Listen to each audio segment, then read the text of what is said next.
Howdy, I hope you had a good day. Trade here again with another video. A weekend late night video, so please bear with me. Greg just posted 2 hours ago that tomorrow will be a cool day. I believe that Greg is Roaring Kitty, and Roaring Kitty was born in Massachusetts, which is 1 hour ahead of my time. So Greg actually posted this on Sunday morning, that tomorrow will be a cool day. Greg also recently posted that it's going to be his birthday in 10 days. So Roaring Kitty's birthday is in 10 days. In Greg's bio, it says, "I'm Greg, I like football and stocks, and my birthday." I think this is his silly and cryptic way of saying stocks and my birthday. So stocks, obviously he's Roaring Kitty, so GameStop, of course. And then his birthday, January 13th. And if y'all wouldn't mind, please hit that like button so we can show this to as many people as possible. Y'all absolutely destroyed it on the last couple of videos. Thank you guys so much. And January 13th, back in 2021, was actually the day that it all started.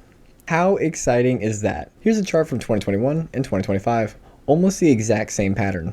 And just a refresher, I believe Roaring Kitty is Greg because they posted the exact same meme, darn near, within the same minute. Greg claims that he is not a cat. He is unusually close with Ryan Cohen. They BS a lot. And even Buck the Bunny recognizes Greg. And please remember, none of this is financial advice and we are not financial advisors. This video is made for entertainment purposes only. But I believe the gift is going to be a big old purple circle with quite a few zeros, because Roaring Kitty might have been hinting that he was going to DRS soon.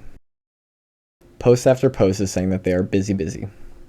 And it looks like GameStop is closing 500 stores nationwide. But there are quite a few GameStops in America, so this is nothing to worry about.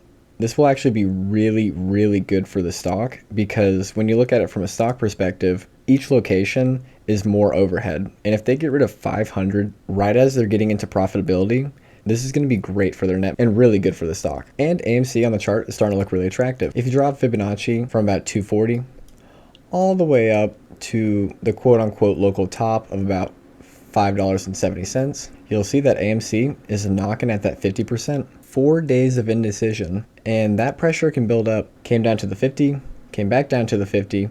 Now we're putting in a spring, and please remember, this video is made for entertainment purposes only. But we know GameStop's going to have a good week next week, and so it really makes total sense, especially after getting above the 5-day moving average. That's really what makes this look super attractive, and it's got quote-unquote rising volume. And thank you, Father of Lie, for your post earlier this week. You thought I was going to forget, didn't you? And I would love to give appreciation to every person that posts on Reddit that I use, but I really want to keep these videos as short as possible for y'all. Oh, and if I ever do use your post in a video, please let me know, because I would love to thank you. And GameStop on the chart, the fact that it got above that $31.50 level before the week was over, I believe is huge and is going to quote unquote be the reason that we have a really good week. But please remember, this video is made for entertainment purposes only. All of this should be seen as a joke. But with Greg posting that tomorrow is going to be a cool day, I think we're going to have a really good week. And so GEVO stock, probably never heard of it, right? Pretty small. Only about a $600 million market cap right now. It's up 83% last week. He sold and he's been holding. And then recently he was like, you know what? I'm gonna get back in.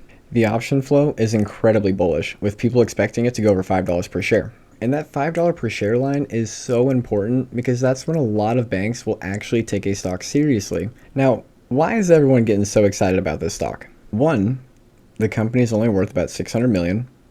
And the DOE offered a conditional loan guarantee of up to $1.46 billion to support this initiative. They recently announced plans to acquire Red Trail Energy. These guys literally make jet fuel out of corn, and they're expected to have about a $200 million revenue in the fiscal year of 2025. And when you look at the calls, you'll see how a lot of them are focused around May 15th. Well, that's because the Sustainable Skies World Summit is scheduled for the 14th and 15th of 2025 in May, a convention that talks about aviation and renewable energy sectors. When GEVO gets talked about here, it will enhance its visibility and more people hear about them. Analysts forecast that GEVO could be at about $6 a year from now, with the ranges being down to 60 cents per share or all the way up to about $15 per share. And we know that the majority of calls were betting past $5. And Seeking Alpha does not sponsor me, and I'm not talking to them at all, but recently I got their premium and gave it a shot. Oh my goodness, it is going to transform how I use spreadsheets. Such an amazing service. Please sponsor me. These guys have everything you would want to know, and Roaring Kitty recommends them. And Seeking Alpha on the momentum grade gives GEVO A+ across the board. GEVO's main focus is making renewable fuels, and the government is already shoveling money at them, and this could certainly continue. Long story short, GEVO looks to be in a great place and could definitely capitalize with the world getting more and more away from carbon emissions. And on the weekly chart, GEVO, once it gets through $2.93, and it's at $2.94 right now in after hours, it'll get above the 200-day moving average on the weekly for the first time since 2022. But please do your own due diligence, and remember, the politician only bought like 15K worth. Thank you guys so much if you made it this far in the video. I hope you're having a great day, and God bless you.